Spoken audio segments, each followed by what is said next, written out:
Hi, my name is Katie Womble, and I am an English major here at Meredith College. I am also working on obtaining my kindergarten through sixth grade teaching licensure. And today I'm super excited to be sharing my thesis, which is on the gender presentations and rebellions in Harper Lee's To Kill a Mockingbird. Here's a quick overview of the information that I will be presenting today. First, we'll do a brief introduction. What is this topic and why does it interest me? And then we're going to talk about my research and how I have read scholarly articles, journals, and reviews to gather information. We're also going to talk about the results and conclusions of my research, as well as my product and a quick closing. So here's a little bit of information on my research topic. This research paper explores the fluidity of gender roles in To Kill a Mockingbird through Scout Finch's rebellion and what this character teaches young readers about their role in society. Why am I interested in this topic? As an English major, I have grown to understand the significance of what a story tells its audience. As someone who's interested in teaching elementary school students, I was particularly interested in the messages found in a story that landed itself on several banned book lists. The novel has mixed reviews in the education community, and I wanted to learn more about some different positive messages being told in the novel. I have worked on research for this project over the course of one full semester in 2020 and the start of the spring semester of 2021.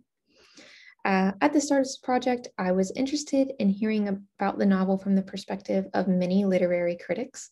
In order to have a well-rounded research idea, it was important for me to read about the novel from multiple schools of literary criticism. This included reader response criticism, critical studies, cultural studies, feminist criticism, critical race theory, and gender studies as well.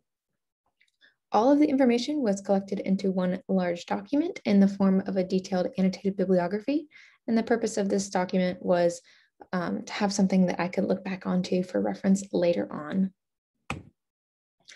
After reading several articles and journals, trying to decide what I wanted to focus on, I did decide to focus on gender roles as they are presented in the novel. My research goal was to focus on the typical Southern gender roles and expectations presented in the novel, as well as Scout's tomboyism and the female and male influences in her life. I was then able to analyze my focused research to pick out some specific examples regarding the complexity of gender through gender studies. In his work, Queer Children and Representative Men, Harper Lee, Racial Liberalism and the Dilemma of To Kill a Mockingbird, gender studies critic Gregory J. argues that Scout's, quote, rebellion against society's norms for gendered behavior, end quote, is one of two major stories Lee tells in her novel. While the first major story being told in To Kill a Mockingbird is the story of racial injustice, the other major story, which tells of Scout's self-exploration of gender, deserves its time in the limelight too, which is why I chose to focus on this story rather than the more popular race story. I conclude that Harper Lee uses Scout to show readers that people do not have to fit into the boxes of gender stereotypes.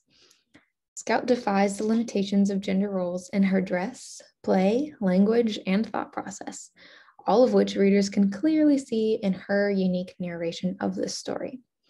So back to my interest in the topic. What does this novel tell readers? I conclude that readers are called to question the gender expectations and boundaries that are set by society. Students reading To Kill a Mockingbird can walk away from the novel knowing that it's okay to express themselves freely and without limitations. My research and conclusions are presented in more detail in my paper called Gender Presentations and Rebellions in Harper Lee's To Kill a Mockingbird. So we're going to quickly discuss some of the major topics discussed in my paper, starting with the typical gender roles and expectations. The major question that I asked myself is, what is a Southern girl? Because this is who Scout is. And what does the world expect from Scout? What does a Southern girl look like? How does she dress? How does she act? How does she think? So those are the questions that I started off by asking myself. And then where does Scout fit into these expectations? The key here is that she just doesn't. Scout is what literary scholars describe as an other. This basically means that Scout represents something out of the ordinary. My paper explains that the story covers years of Scout's adolescence and is told from her point of view. This allows readers to learn more about what Scout thinks. Scout explains to readers that the life of a Southern woman is not for her. She explains that even the worst part of being around men, like drinking and language, is better than the best part of being surrounded by women. I go on to discuss tomboyism in Scout and explain that Scout does not fit into the traditional views of femininity. Scout tends to prefer a more masculine gender expression. And in my paper, I explore what gender expression might mean, as it's different from sexual identity or preferences. And it's also important to note that although Scout prefers a more masculine gender expression, it does not mean that she has a specific sexual preference or sexual identity. They're separate things, and the gender expression is worthy of being explored on its own. For this reason, I have decided to go with the route that many other scholars have taken, which is looking at Scout as a tomboy. Through her tomboy expressions, Scout rebels against what society tells her a girl her age should act and look like. Scout prefers to not be associated with women. She says, "Ladies in bunches always filled me with a vague apprehension and firm desire to be elsewhere." So, of course, going off of female influences, I was curious about what kinds of things make Scout not really want to be around these women. And it turns out pretty much everything about them. So the female influences for Scout are representations of everything that she isn't and doesn't identify with. Scout becomes painfully aware of the expectations of her by the female influencers in the novel. I explore how characters such as Aunt Alexandra and Calpurnia represent a less than desirable femininity for Scout. Basically, the Scout does not relate to these more traditional women, and because of that, their relationships tend to be a source of conflict for Scout. And while there is a lot of conflict in these relationships, it's important to note that not every interaction is conflict. Scout does find herself wanting to be around these characters as the novel does progress. But it is important to note that Scout doesn't relate to these women as well, which is why there tends to be some tension between them. Naturally, I wanted to look into the male influences in Scout because she does prefer the more male tendencies, more male attributes. So we're heading this way. The women in To Kill a Mockingbird are not the only significant influencers in Scout's life. My paper explores how these males have played a role in how Scout perceives gender. I focus on Scout's father, Atticus, and his role as someone playing both father and mother in Scout's life. In doing this, he shows Scout that you don't have to fit into one box to do a certain task, because he's doing both right now, with the help of Calpurnia, of course. I also discussed that Scout's relationships with her brother Jim and friend Dill are unique. Scout consistently chooses spending time with the males in her life because the group symbolizes strength and freedom for her.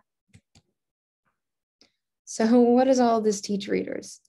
I assert that Scout's rebellion against gender normative behaviors shows readers that it's okay to be different. Young readers in particular have a strong female character who doesn't want to be a proper lady and is still the center of a majorly successful story. I also believe that Lee calls readers to recognize the strict expectations we have for others. We need to see our biases for what they are and know that we are trying to confine things that are not meant to be labeled or contained. In closing, this presentation has covered why this topic is important and of interest to me as a future teacher with a focus in English, and the research that I have done to make sure that I have been informed about To Kill a Mockingbird from multiple perspectives, My conclusion that there are multiple stories being told in Harper Lee's novel, and the decision to focus on gender studies and the details of my product in the form of a paper. I also have my contact information on the slide. If you want to contact me and ask me any questions about my research, my paper, my conclusions, my presentation, anything like that. This is my email. It's kewomble@email.meredith.edu. So feel free to contact me if you have any questions.